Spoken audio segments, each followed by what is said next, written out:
Welcome to Standard Chartered Money Insights, a podcast series by Standard Chartered Bank that brings you market views and insights on the go.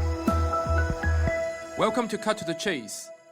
Today is Monday, the 3rd of April. I'm Daniel Lam, your host for the podcast.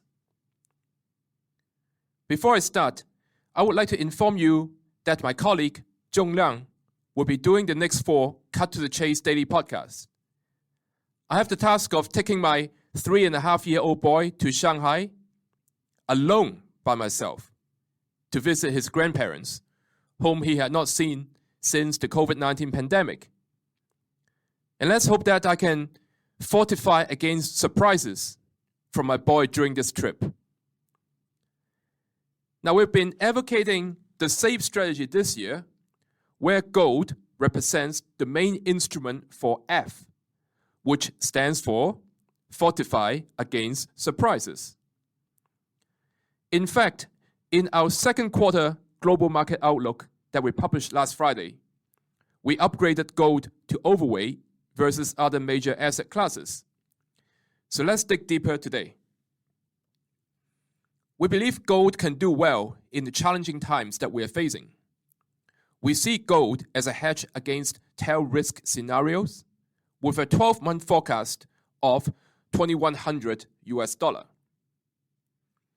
First of all, gold had delivered positive returns in 10 out of the last 11 recessions.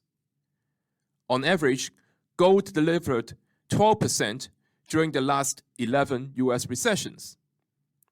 It arguably retains its safe haven properties during times of crisis. These increase the appeal, thus demand, of gold as a diversifier against a backdrop of elevated macro uncertainties, especially with the low investor allocation. Secondly, gold tends to do well when real yields fall, because the opportunity of holding gold drops. Now, due to rising recessionary risk from stress in the financial sectors, the Fed rate hiking cycle may pause, and the focus shifting to rate cuts. This may put pressure on nominal yields. On the other hand, inflation could still be relatively sticky.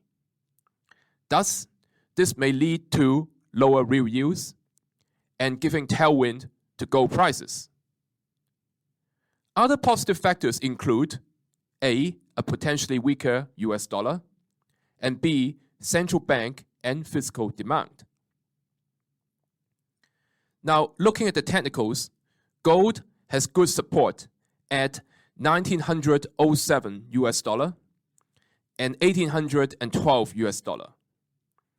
Momentum indicators such as the Directional Movement Index and the MACD are both showing positive momentum. That is all from me for today.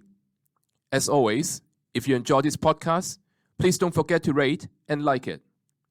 Thanks for listening, and we wish you a happy day ahead.